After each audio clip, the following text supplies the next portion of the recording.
Farakka ব্যারেজে train থেকে গঙ্গা নদীতে পড়ে মৃত পরিযায়ী শ্রমিকের নিথর দেহ ফিরল বাড়িতে।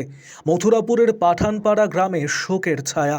উল্লেখ্য, গত 28 মে কুরবানির ঈদ উপলক্ষে ভিন রাজ্য থেকে বাড়ি ফিরছিল ট্রেনে চেপে, কিন্তু ফেরার পথে ঘটে মর্মান্তিক ঘটনা। ফারাক্কা ব্যারেজের ওপর চলন্ত ট্রেন থেকে গঙ্গায় পড়ে তলিয়ে গেল মালদার মানিকচকের মথুরাপুর পাঠানপাড়া এলাকার বছর 28-এর শেখ শফি নামের পরিযায়ী শ্রমিক। বর্তমানে পরিবারে বাড়িতে রয়েছে স্ত্রী, 2 নাবালক পুত্র সন্তান, বৃদ্ধ মা ও ভাই। তাদের মুখে দুবেলা দুমুঠো অন্ন তুলে দিতে শেখ শফি মাস দেড়েক আগেই মুম্বাইয়ে পরিযায়ী শ্রমিকের কাজে পাড়ি দিয়েছিলেন। কিন্তু সামনে রয়েছে কুরবানির ঈদ, তাই আসন্ন ঈদ উপলক্ষে গত বৃহস্পতিবার তিনি ট্রেনে চেপে বাড়ি ফিরছিলেন। ফেরার পথেই ফারাক্কা ব্যারেজের ওপর মর্মান্তিক ঘটনা ঘটে যায়। তিনি কোনোভাবে চলন্ত ট্রেন থেকে গঙ্গায় পড়ে জলের তোড়ে তলিয়ে যান। এই ঘটনা জানাজানি হতেই পুলিশ প্রশাসন ও ফারাক্কা ব্যারেজ কর্তৃপক্ষ নদীতে তল্লাশি অভিযান শুরু করে।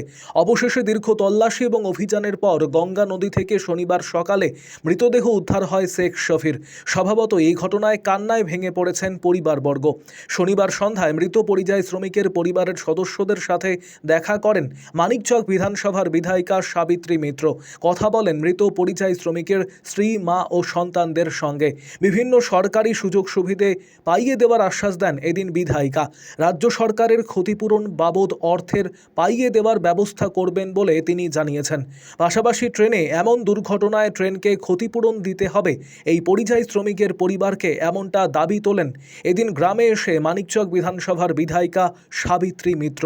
অসহায় এই পরিবারের সব সময় পাশে থাকার আশ্বাস দেন তিনি। আরও আপডেট থাকতে আমাদের ভিডিও শেয়ার ও ফেসবুক পেজটিকে লাইক করে ফলো করে দিন। পরিবারের পরিস্থিতি খুবই শোচনীয়, কারণ তারা হচ্ছে খুব নিম্ন শ্রেণীর শ্রমিক পরিবার থেকে এরা বিলং করে এবং প্রতিনিয়ত এরা বাইরে যায় কাজ করতে। পরিযায়ী শ্রমিক হিসেবে কোথায় গেছিল কাজ করতে? গেছিলো মহারাষ্ট্রে। সেখানে কিসের কাজ করতো? কলা গাছের কলা কোম্পানির এতে কাজ করতো, কলা কাটে এবং সব গুছানো লোডিং আনলোডিংয়ের কাজগুলো করতো। বাড়ি আসছিল কি জন্য? বাড়ি আসছিল কুরবানি উপলক্ষে, তারা বাড়ি ফিরছিল। কুরবানির উপলক্ষে যখন বাড়ি ফিরে তারা, তখন ট্রেনে আসার সময় ট্রেনে একটা মর্মান্তিক ঘটনা ঘটে যায়।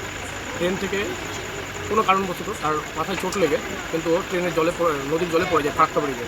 এবার তারপরে থেকে আজকে গত 3 দিন থেকে ওর বডি খোঁজাখুঁজি করার পরে আজকে বডিটা এবং আমাদের এমএলএ সাহেব আসছেন এবং কিছুক্ষণের মধ্যে ওনার জানাজা নামাজ পড়ার পরে মাঠে আশ্বাস দিলেন। বিধায়ক আশ্বাস দিয়েছেন যে ওনার যা যা দরকার ওনার পরিবারের পাশে সবসময় থাকবেন এবং তার উপর থেকে হচ্ছে যে ওনার অন্তর্দয় এবং ইন্দিরা আবাসের ঘর, কৃষি দপ্তর থেকে যেটা টাকা পাওয়া যায় বা আরও অন্যান্য যা সরকারি প্রকল্পগুলো আছে সব কিছু দিয়ে সাহায্য করবেন এবং ওনার পরিবারের পাশে থাকবেন। কী দাবি রাখছেন গ্রামবাসী হিসাবে আপনারা? গ্রামবাসী হিসাবে আমাদের একটাই দাবি যে তার 2 নাবালক ছেলে আছে, তাদের একটু পড়াশোনার জন্য যদি কিছু সরকারিভাবে অনুদান পাওয়া যায় বা সাহায্য পাওয়া যায়, তার উপর থেকে তার ইন্দিরা আবাসের বাড়ি ঘরের অবস্থা খুবই খারাপ।